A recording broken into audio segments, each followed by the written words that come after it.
बेकार है, वही मेरे जीवन का आधार है। गाओ। बिना जीना बेकार है, पीछे वाले। वही मेरे जीवन का आधार है।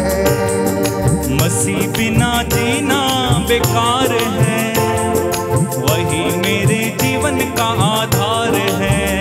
गाओ।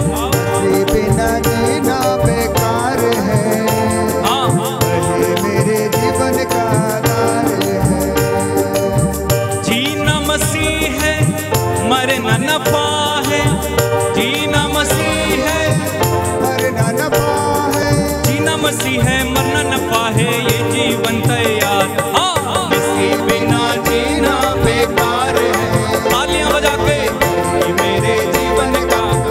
पीछे वाले तालियां बजा के। मसीह बिना जीना बेकार है, वही मेरे जीवन का आधार है। और मैं मसीह के साथ चलने लगा।